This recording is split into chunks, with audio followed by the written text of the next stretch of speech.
Bismillahirrahmanirrahim. Assalamualaikum warahmatullahi wabarakatuh. Alhamdulillah nahmaduhu wa nasta'inuhu wa nastaghfiruh wa na'udzu billahi min shururi anfusina wa min sayyiati a'malina. May yahdihillahu fala mudilla lahu wa may yudlil fala hadiya lahu. Asyhadu an la ilaha illallah wa la syarika lahu wa asyhadu anna Muhammadan abduhu wa rasuluh sallallahu alaihi wa alihi washabihi wa man tabi'ahum bi ihsan ila yaumiddin, amma ba'd. Ma'asyiral ikhwani wa akhwati fillah, azani Allah wa iyyakum rahimani wa rahimakumullah. Baik, pada malam hari ini insyaallah taala kita akan lanjutkan dari pembahasan kita mengkaji ayat-ayat hukum seputar udhiyah, seputar kurban.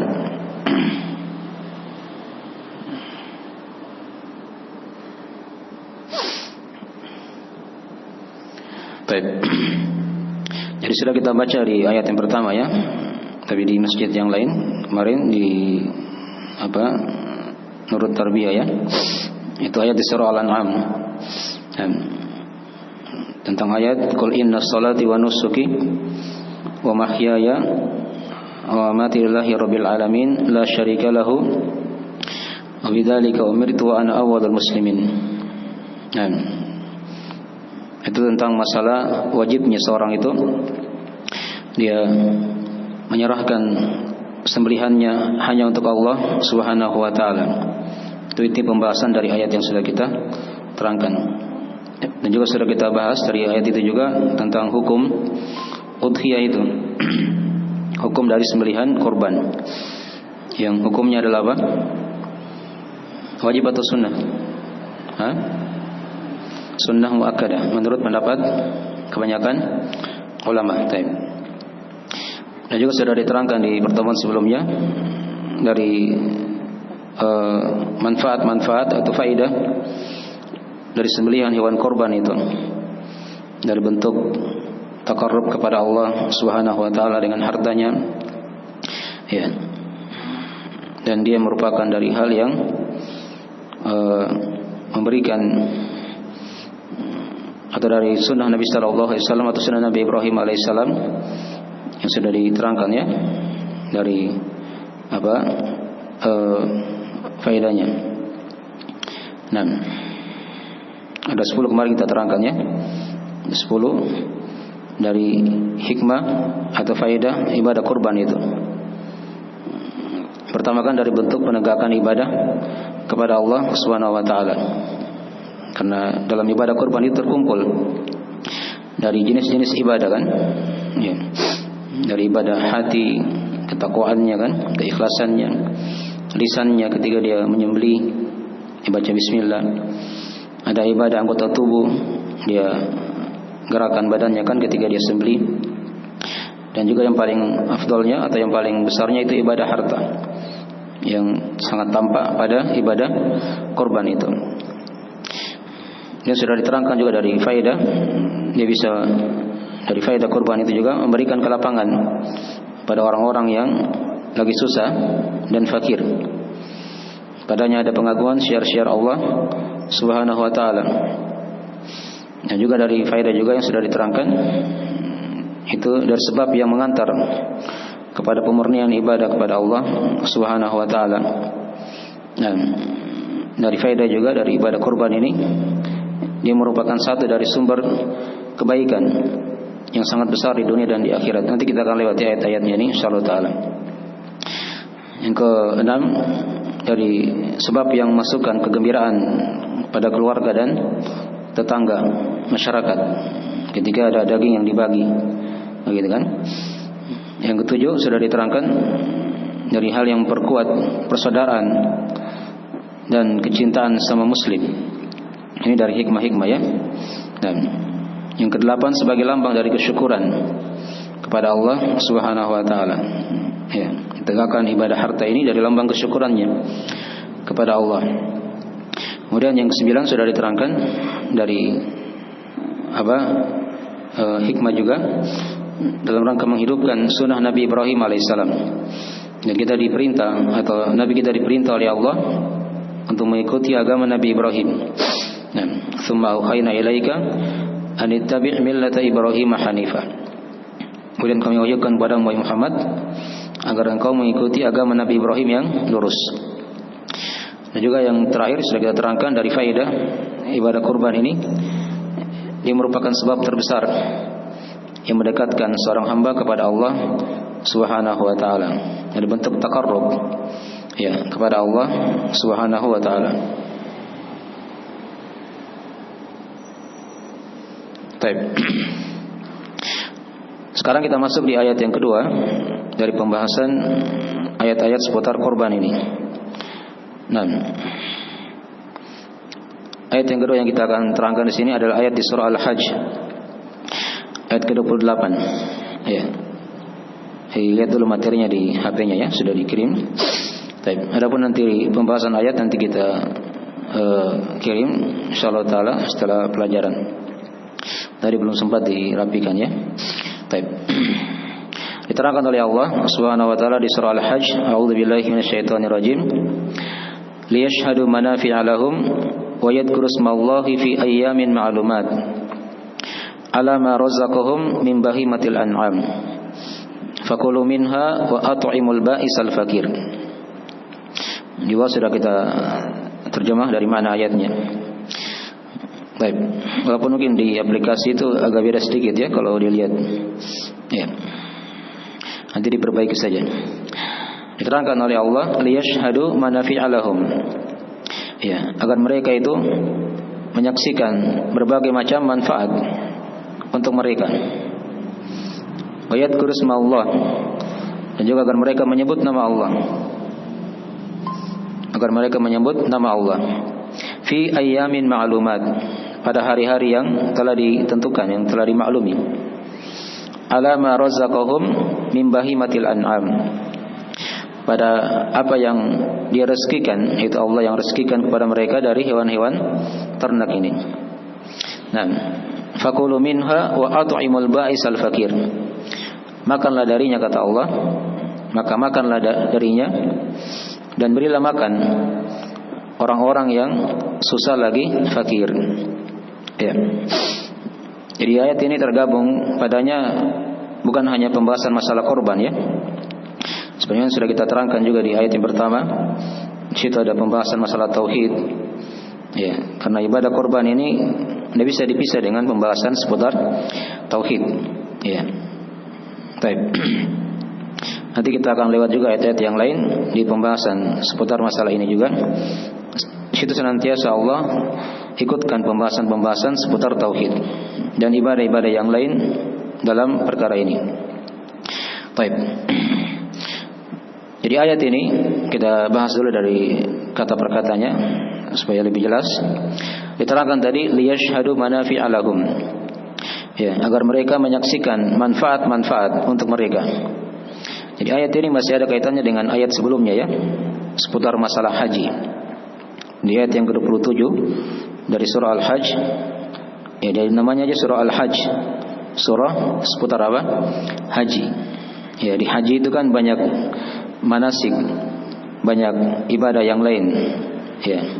Ada zikirnya dan juga di antara ibadah ada udhiyah. Ada al-hadiyu misalnya, sembelihan. Nah, maka diterangkan di ayat sebelumnya ya, bagaimana Allah di situ memerintah nabinya untuk memerintah manusia untuk berhaji ke Baitullah. Wa adzin fin nasi bil haji ya'tuka rijalan wa ala kulli dhamir. Dan izinkanlah manusia untuk berhaji, maka niscaya mereka akan datang kepada Muhammad dalam keadaan berjalan kaki dan berkendaraan. Ya. Ya'tina min kulli fajjin amik. Itu ayat sebelumnya ya.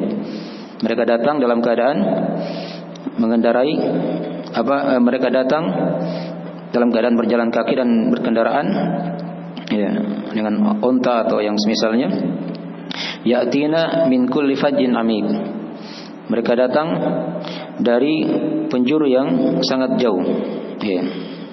Dan itu dari masa dahulu sudah ada seperti itu ya. Allah terangkan dalam Al-Quran sampai di masa sekarang. Ya. Orang berhaji ke Baitullah itu datang manusia dari segala penjuru. dari penjuru dunia ini berkumpul di Baitullah, rumah Allah yang sangat mulia. Nah, baik. Maka diterangkan yang kita baca ini, liyashhadu manafi'a lahum. Ya, agar mereka itu menyaksikan manfaat-manfaat untuk mereka. Ya. Maksudnya di sini kata para ulama agar mereka menghadiri. Ya. Kata Ibnu Abbas radhiyallahu taala anhuma, manfaat di sini mencakup manfaat dunia dan manfaat akhirat. Jadi di haji itu didapatkan semuanya. Ada manfaat dunia, ada manfaat apa? Akhirat. Ya. Kalau Mujahid rahimahullah taala beliau berkata, manfaat di sini maksudnya perdagangan dan apa yang Allah cintai, ridhoi dari perkara dunia dan akhirat. Dipahami ya? Ya dimaklum ya, orang berhaji itu kan selain memang niatnya untuk akhirat, itu yang paling utama. Ya, tapi tidak ada masalah ketika di belakangnya dia ikut. Mungkin dia ingin belanja di sana. Dan dari masa dahulu kala itu sudah ada para pedagang yang berjualan di sekitar tempat haji itu. Ya, sampai sekarang ini. Itu sudah dimaklumi dari masa dahulu. Nah, diterangkan apalagi kalau kebiasaan orang Arab, mereka itu jagonya berdagang. Ya, jagonya berdagang. Dan jadi masa dahulu sudah ada sampai sekarang. Itu kebiasaan sudah berjalan. Ya. Orang haji kan dia pulang bawa oleh-oleh misalnya. Nah, hal-hal yang mungkin tidak dapat di kampungnya. Nah, itu dari hal yang telah kita maklumi.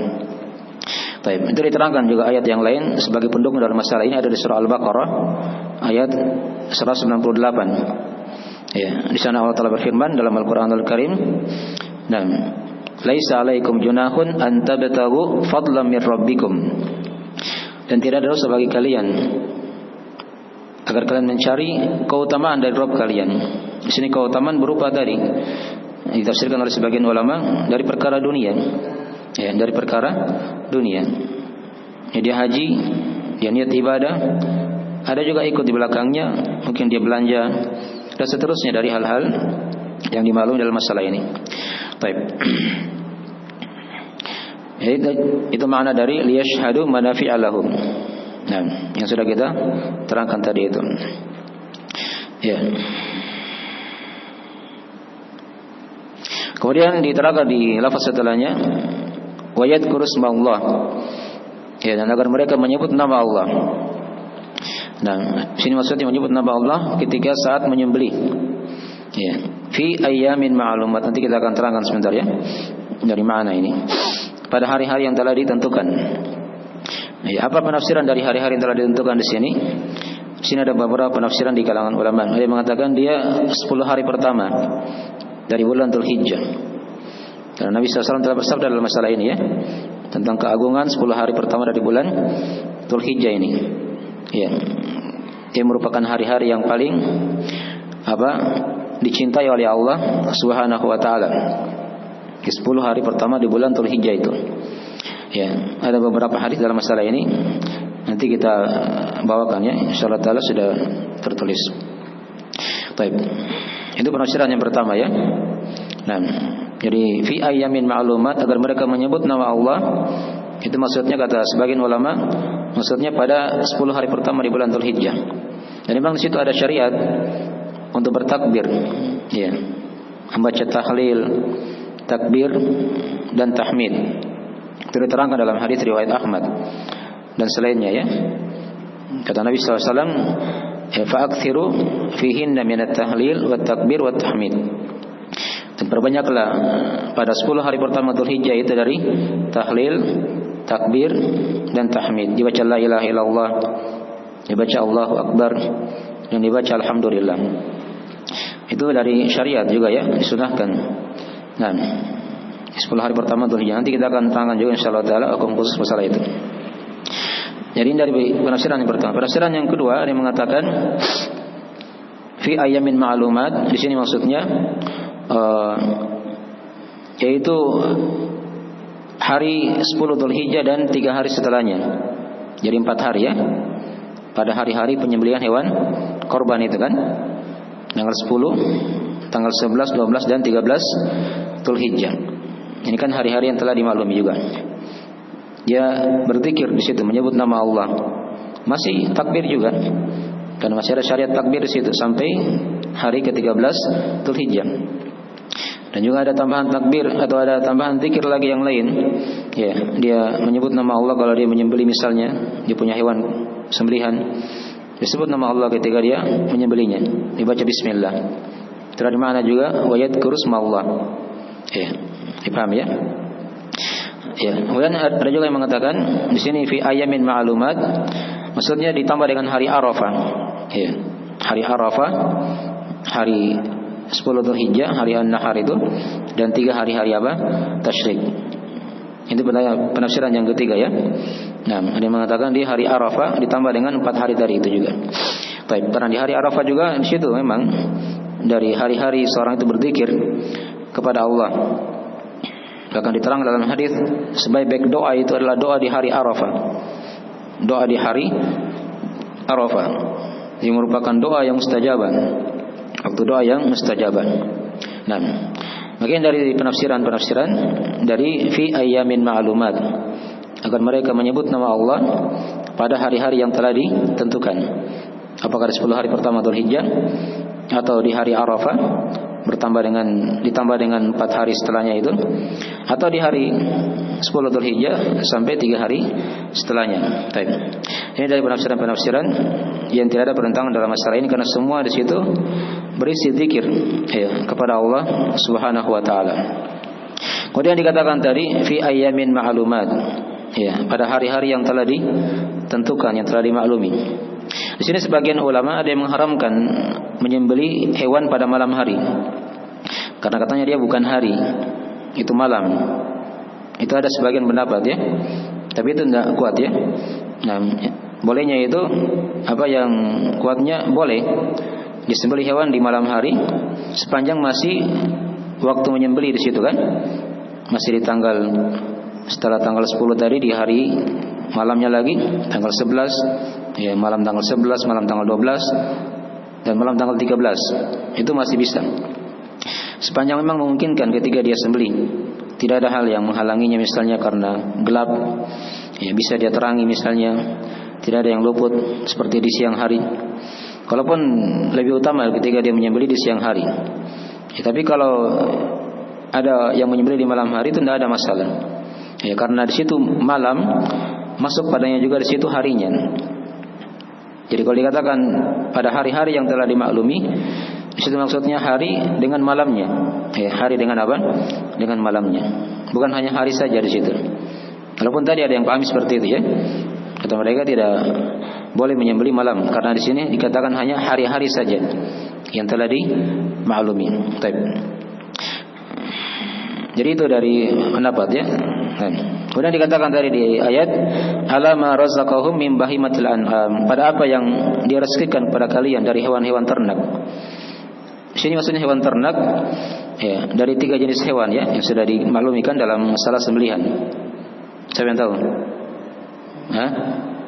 Onta satu, yang kedua sapi, yang ketiga kambing ya. Domba juga masuk. Kalau kerbau masuk enggak? Masuk dia dari golongan sapi dia. Kalau kerbau ya. Kambing itu masuk juga dari golongan apa? Domba itu. Ada rincian nanti kita akan bahas mungkin di ayat yang lain. Yang jelas itu 3 global dari hewan yang dikatakan hewan ternak sebagai sembelihan, dari onta, sapi atau kambing. Masuk juga padanya apa? Kerbau dan domba. Baik.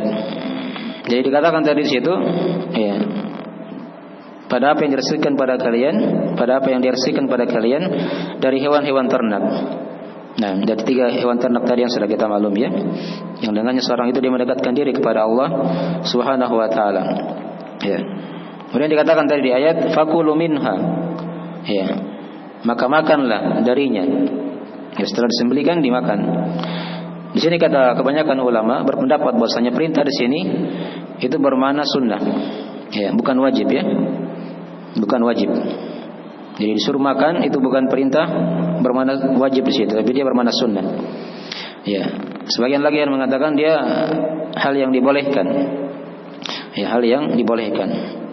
Walaupun ada yang mengatakan ini perintah bermakna wajib. Walaupun juga ada yang mengatakan perintah ini bermakna apa? Bermakna wajib. Ya, tapi itu tidak kuat ya. Nah, karena Nabi SAW ya, itu pernah menyembelih hewan dan beliau bagikan semua. Ya, dari apa dagingnya begitu. Nah, dipaham ya? Baik. Maka dikatakan tadi makanlah darinya. Ini sebagai bentuk keringanan. Ya, bagi orang-orang yang beriman. Jadi siapa yang ingin dia makan, dia makan. Siapa yang tidak ingin makan, maka tidak ada masalah. Dipaham ya? Nah, silakan disedekahkan seluruhnya juga tidak ada masalah. Ya. Ini kan diterangkan oleh Allah, ada hikmahnya diterangkannya oleh para ulama. Karena orang-orang jahiliyah di masa dahulu kala, kalau mereka potong hewan tadi itu, daging-dagingnya mereka tidak apa? Mereka tidak makan. Ya, itu orang jahiliyah di masa dahulu ya. Mereka bagikan semuanya. Nah, Islam datang untuk apa? Menyelisihi mereka. Maka Allah katakan makanlah darinya. Ya, ada perintah, ada syariat untuk makan di situ. Ya. Dan dikatakan lagi setelahnya wa at'imul ba'isal fakir. Dan berilah makan juga kepada orang-orang yang susah. Ya, lagi fakir. Dipahami ya? Jadi di sini perintah bukan bermakna wajib. Tapi dia bermakna sunnah atau hal-hal yang dibolehkan. Dimakan sebagian dari daging itu. Dan Nabi SAW yang sudah disinggung tadi ya, beliau pernah menyembeli beliau juga pernah menyembeli unta ketika di haji wada. Beliau makan ya daging dari unta itu. Ini kisah haji wada ya. Dan sebagian lagi beliau sedekahkan. Dan tapi kalau dia misalnya sembelihannya wajib, contoh ya misalnya dia sudah bernazar mau sembelih hewan korban. Nah, ini sudah kita bahas di masalah akidah ya, di salat thalatha. Hukum nazar, kalau dia sudah nazarkan misalnya, maka hukumnya apa itu ibadah? Menjadi wajib. Contoh, dia bernazar mau puasa sunnah Senin Kamis pekan ini. Senin Kamis puasa sunnah, hukumnya sunnah kan? Nah, ketika dia sudah nazarkan, maka dia menjadi wajib. Korban sudah diterangkan hukumnya apa? Sunnah. Kalau dia nazarkan misalnya, maka ini menjadi wajib. Nah, itu kata para ulama, kalau dia nazar korban misalnya tahun ini dan dia punya kemampuan, maka tidak boleh dia makan dari daging itu. Ini diperkecualikan ya. Kalau dia situ sudah nazarkan. Ya. Beda kalau dia tidak nazar, dia sembelih saja karena ibadah tadi, tidak diikat dengan nazar, maka itu ada syariat untuk memakannya. Jelas ya? Baik. Maka dikatakan tadi fakulu minha, maka makanlah darinya. Karena sudah diterangkan tadi ya, hikmah juga yang lain. Karena orang-orang jahiliyah itu mereka tidak makan sembelihannya, mereka bagikan semua. Dan Islam datang untuk menyelesaikan mereka. Ya. Baik. Jadi dari hikmah ya diterangkan dalam masalah ini.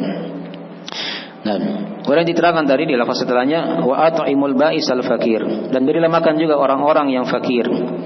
Orang-orang yang fakir, yang tidak punya apa-apa, yang miskin. Ya, fakirin dia lebih parah daripada miskin ya. Ya. Nah, yang punya penghasilan tapi tidak mencukupi dari setengah, seperdua dari separuh dari kebutuhannya. Itu yang dikatakan fakir. Dan baik, fakulu minha wa at'imul ba'isal fakir, yang terdesak. Walaupun di sini ulama ada beberapa pendapat ya. Jadi ada yang mengatakan di sini ba'isal fakir itu orang yang terdesak. Ya, sebagian lagi ada yang mengatakan dia itu orang yang ada yang mengatakan dia orang yang buta. Ya, orang yang buta. Itu juga dikatakan ba'isal fakir. Dia tidak punya harta lagi buta. Dan ada sebagian yang lain lagi dari pendapat-pendapat dalam masalah ini. Baik. Jadi zahir ayat ini kan, zahirnya di sini dagingnya dibagi berapa? Dibagi dua kan? Disuruh makan dan memberi makan apa? Ya, fakir, miskin. Jadi daging dibagi dua aja. Itu tidak ada masalah. Dibagi dua, separuh untuk dia yang menyembelih tadi, dan separuh lagi dia bagikan kepada apa? Fakir miskin. Walaupun nanti ya kita akan lewat juga di ayat lagi yang lain di surah Al-Hajj, ada tambahan yang lain di situ ya. Nah, dikatakan di ayat yang lain itu fakulu minha wa at'imul qani'a wal mu'tar. Ya, makanlah darinya dan berilah makan kepada orang yang punya kecukupan. Dia mampu dia. Dan juga berikanlah makan kepada orang yang meminta-minta. Nah, kalau di ayat yang lain tadi itu di surah Al-Hajj ayat 36, nanti kita akan baca juga insyaallah taala, itu dibagi tiga. Dibagi tiga apa? Dagingnya. Jadi sepertiga dia makan, sepertiga dia hadiahkan pada orang kaya kan? Itu hadiah namanya, bukan sedekah. Nah, sepertiganya dia kasih apa? Orang yang miskin. Dipaham ya? Jadi itu dari arah-arah penyaluran. Nanti kita akan rinci insyaallah kalau mungkin di tempatnya ya. Jelas ini bisa dibagi dua, bisa dibagi apa? Tiga. Itu ada keluasan dalam masalah ini. Baik. Ya. Dan diterangkan juga di hadis yang lain kata Nabi SAW dalam riwayat Imam Muslim, fakulu wadakhiru watasaddaqu kata Nabi. Makanlah, berbekallah dan bersedekahlah untuk apa? Allah. Jadi tiga dibagi di situ juga. Diterangkan di hadis yang lain. Ya, jadi di sini diterangkan kepada kita. Jadi ayat ini dari mana global ayat? Di sini mengkabarkan, ya Allah kabarkan kepada kita ya, akan sebagian dari faedah dari ibadah haji itu. Ya, ke rumah Allah. Banyak manfaat dunia dan manfaat agama di situ. Yang sudah diterangkan tadi ya. Nah, dari ibadah haji yang mulia ini. Ya. Yang dia memang hanya dilakukan di rumah Allah, di Baitullah.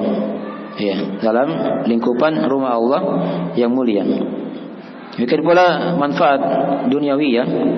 Ya, tadi manfaat dunia itu kan dimaklum ya, ibadah haji itu kan. Jadi ibadah haji itu hanya ibadah yang disyaratkan di sana. Tidak ada haji di tempat yang lain. Kan begitu? Jelas ya? Ya, itu manfaat dunia namanya. Ada ibadah-ibadah yang khusus yang seorang itu beribadah di sana. Ya, ada juga manfaat duniawi ya. Tadi dikatakan manfaat-manfaat ya. Nah, seperti pekerjaan, ada keuntungan dia dapatkan dari jual beli ya, di haji. Kadang ada orang pergi haji dia juga jualan di sana. Ya, itu tidak ada masalah. Nah, sepanjang memang niatnya awalnya untuk Allah Subhanahu wa taala. Baik. Dan tadi sudah diterangkan juga dari manfaat juga di sini seorang menyembelih hewan kurban. Ya, mencakup manfaat dunia juga dan manfaat duniawi ya. Manfaat agama dan manfaat dunia sebagai bentuk kesyukuran kepada Allah Subhanahu wa taala ya, karena daging itu kan nanti akan diberikan kepada orang-orang yang susah lagi fakir, atau boleh juga dihadiahkan kepada orang-orang yang cukup ya. Tapi sedikit lagi di sini, jadi di ayat ini tadi diterangkan ya, wa yadhkuru ismallah. Ini kita garis bawah ya, agar mereka menyebut nama Allah. Nah, di sini ada pembahasan di kalangan ulama tentang syarat-syarat penyembelihan korban. Ya. Ada syarat-syarat penyembelihan apa? Korban. Jadi orang yang mau menyembelih korban itu sekarang kita bahas dulu orangnya ya. Ya. Jadi orangnya yang ingin menyembelih korban, dia harus menyebut nama Allah Subhanahu wa taala. Kapan dia sembelih dan dia tidak menyebut nama Allah, maka hukum sembelihannya apa? Haram. Ya, itu diterangkan dalam ayat Al-Qur'an Al-Karim. Ya, wala ta'kulu mimma lam yudhkar ismullahi alaihi, kata Allah. Dan jangan kalian makan hewan yang disembelih tidak menyebut nama Allah. Dipaham ya? Di ayat yang lain dikatakan fakulu mimma dzukira ismullahi alaihi. Makanlah ya, hewan yang disebut padanya nama Allah. Nah, dan Nabi SAW ketika beliau menyembelih juga di hadis-hadisnya diterangkan dalam Riwayat Al-Bukhari Muslim, beliau menyembelih dengan menyebut bismillah. Ya. Nah, ini dari sunnah ya. Bahkan hukumnya wajib ya, wajib. Siapa yang tidak membacanya, maka dia tidak sah apa? Sembelihannya dan tidak boleh dimakan. Sebagian ulama ada yang mengatakan lafaznya berlaku umum di situ, mutlak. Apakah dia tidak tahu atau dia lupa kapan dia sembelih tidak baca bismillah, maka hukumnya tidak boleh apa? Dimakan. Ya. Walaupun ada ulama yang merinci di situ. Kalau dia jahil, ya, atau dia lupa misalnya, tidak ada masalah dimakan. Sepanjang dia muslim yang menyembelih itu ya. Ada yang merinci seperti itu. Ya. Baik. Tapi kalau dia hati-hati dia baca bismillah, itu yang paling utama dalam masalah ini ya. Nah, itu di antara syarat ya. Orang yang menyembelih dia harus membaca apa? Bismillah. Syarat yang kedua, kita rinci di sini ya, yaitu ketika dia menyembelih darahnya itu teralirkan. Darahnya apa? Teralirkan. Darah hewan korban itu teralirkan dia. Nah, mengalir darahnya ketika disembelih. Itu baru namanya hewan korban. Betul sembelihannya seperti itu. Itu diterangkan dalam riwayat Al-Bukhari Muslim. Ya, kata Nabi SAW dalam hadis tersebut, ma'an haraddam. Ya. Ma'an haraddam wa dzukira smullahi alaihi. Ya. Apa saja yang darah itu mengalir, nah, dan disebut padanya nama Allah, maka kata Nabi fakulu. Ya. Maka makanlah. Ya, makanlah dari sembelihan tersebut. Dipahami ya? Baik. Kemudian itu syarat yang kedua ya. Jadi ketika dia sembelih darahnya apa? Mengalir. Karena kapan dia tidak mengalir itu kan ada yang aneh nanti sembelihannya. Ya, mungkin dia tidak tahu cara menyembelihnya dan seterusnya ya. Ya. Jelas ya? Kemudian yang ketiga dari syarat juga ketika disembelih, kembali kepada orangnya sekarang ya, kita masih bahas orang dulu. Itu dia niatkan sembelihan tersebut ya untuk Allah Subhanahu wa taala. Jangan dia niatkan pada selain Allah. Dipaham ya? Disebut nama Allah dan dia niatkan untuk Allah Subhanahu wa taala. Ya. Karena kapan dia sembelih dan dia menyebut selain Allah, maka tidak boleh dimakan apa? Sembelihannya. Itu syirik besar. Syirik akbar itu ya. Nah, itu kan sudah kita baca ayat yang kemarin. Qul inna sholati wa nusuki. Katakanlah wahai Muhammad, sungguh salatku dan sembelihanku. Ya, dikatakan di akhir ayat lillahi rabbil alamin.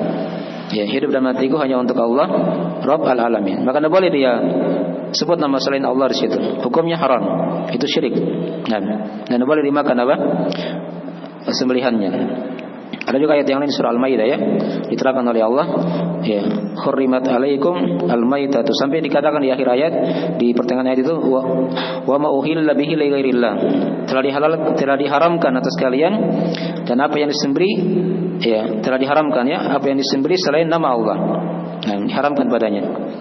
Baik, haram hukumnya dimakan. Itu bukan sembelihan nanti korban. Syarat 3 ya syaratnya. Ini kembali pada orang yang menyembelih. Sebut nama Allah, dia alirkan darahnya, kemudian dia meniatkan untuk hanya untuk Allah Subhanahu wa taala. Kemudian yang keempat dari syarat juga bagi orang yang menyembelih, dia maksudkan penghalalan dengan sembelihan tersebut. Ya, dia maksudkan ketika disembelih agar hewan ini halal dimakan. Halal dimakan. Itu diterangkan dalam surah Al-Maidah ya. Illa ma dzakaitum. Ya, pada apa ya? Kecuali pada apa yang kalian telah tazkiyah dia. Telah niatkan untuk dihalalkan dagingnya dimakan. Baik. Itu dari syarat yang keempat. Syarat yang kelima dari sembelihan juga ini, yaitu sembelihan tersebut atau orang yang menyembelih itu diizinkan oleh syariat untuk menyembelih. Dipahami ya? Nah, artinya begini ya. Dia ini bukan pencuri. Ya. Kalau dia curi hewan disembelih, itu tidak sah sembelihannya. Tidak boleh dimakan. Dipahami ya? Jadi orang yang menyembelih ini memang dia miliki hewan itu. Ya. Atau dia yang diwakilkan. Bukan pencuri hewan atau disembelih begitu. Dijadikan hewan korban. Itu bukan dari hal yang dihalalkan untuk dimakan. Ya. Dikatakannya di surah Al-Maidah seperti ini, ada juga ayat yang mirip seperti itu ya. Wa hurrima alaikum saydul barri ma dumtum huruman. Dan diharamkan sekalian berburu darat, hewan darat ya, sepanjang kalian masih ihram. Ya, itu ada kaitannya, hanya agak panjang kalau kita terangkan hubungannya ya. Jelas kayak tadi inti pembahasannya. Dia diizinkan oleh syariat untuk dia menyembelih, bukan pencuri. Ya. Kemudian yang keenam dari syarat juga, dia seorang muslim. Ya. Berakal dan dia mumayyiz. Sudah bisa bedakan mana yang baik, mana yang apa? Yang jelek. Ya. Kalau dia orang kafir, itu tidak halal dimakan sembelihannya ya. Dicari ahli kitab, situ ada pembahasan di kalangan ulama ya. Dan dia orang gila, tidak boleh menyembelih dan tidak sah sembelihannya juga. Dia anak kecil yang belum bisa bedakan baik buruk, juga tidak boleh apa? menyembelih dan tidak sah sembelihannya. Kemudian yang ketujuh, dari yang terakhir dari syarat juga seorang yang menyembelih, dia gunakan pisau yang tajam atau padang yang tajam ketika menyembelih. Ini diterangkan di hadis Aisyah ya, riwayat Muslim. Nabi SAW itu menyuruh Aisyah untuk mengasah pisaunya, lalu beliau pakai untuk menyembelih ketika itu. Baik. Akhir dari 7 ketentuan seputar syarat-syarat orang yang menyembelih hewan korban. Baik. Ada faedah-faedah ayat mungkin nanti kita akan baca insyaallah taala di pertemuan berikutnya ya. Jelas ini kita perhatikan 7 ini ya. Ini syarat yang kembali kepada kepada orang yang menyembelih hewan korban. Dia sebut nama Allah, kemudian dia alirkan darahnya, dia niatkan sembelihan tersebut hanya untuk Allah, dia maksudkan penghalalannya, kemudian dia menyembelih. Orang yang menyembelih ini diizinkan oleh syariat, bukan pencuri. Yang keenam, dia muslim, berakal, dan dia mumayyiz. Yang ketujuh tadi, dia gunakan pisau atau parang yang yang tajam. Ada pembahasan di situ, kalau dia gunakan yang tidak tajam, yang tumpul, itu bahkan sebagian ulama ada yang mengharamkan, tidak boleh dimakan sembelihannya. Jelas ya, karena ada hadis dalam masalah itu yang dilarang oleh Nabi SAW tentang menggunakan kuku atau gigi, dan itu dari hal yang tidak bisa digunakan untuk menyembelih. Ya, segera itu dulu ya. Insyaallah faedah ayat kita akan baca insyaallah taala di pertemuan berikutnya dengan izin Allah Subhanahu wa taala. Baik, waktunya sudah masuk ya. Kita akhiri. Atau ada yang tanyakan dari pelajaran?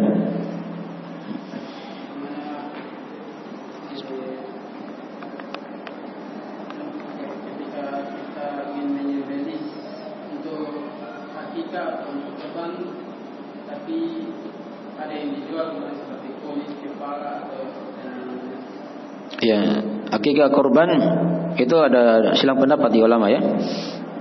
Ada yang mengatakan boleh digabung, dan juga ada yang mengatakan tidak boleh digabung karena dia beda ibadahnya ya.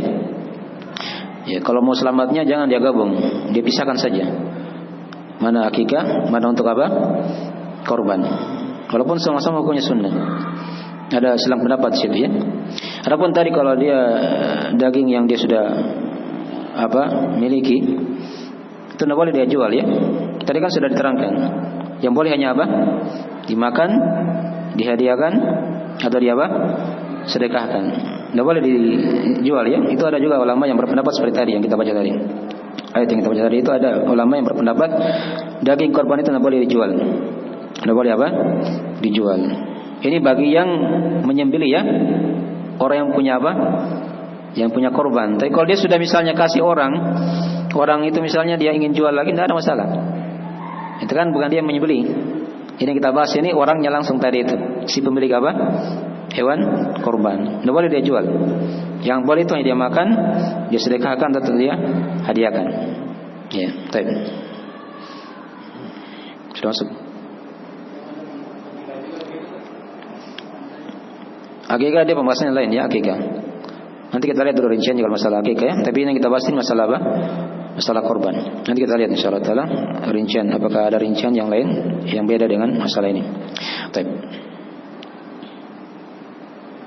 Sekarang tuh kalau kita titip kurban kepada orang itu, sekarang yang dibeli dia bilang kepalanya sudah ambil duluan begitu, tanpa kita berikan gitu.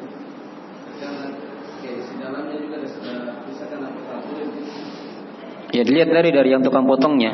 Kalau memang dia tukang potong khusus yang dipanggil kan, maka tidak boleh dikasih dari hewan korban. Dikasih digaji pakai uang atau pakai barang yang lain begitu. Tidak boleh ya.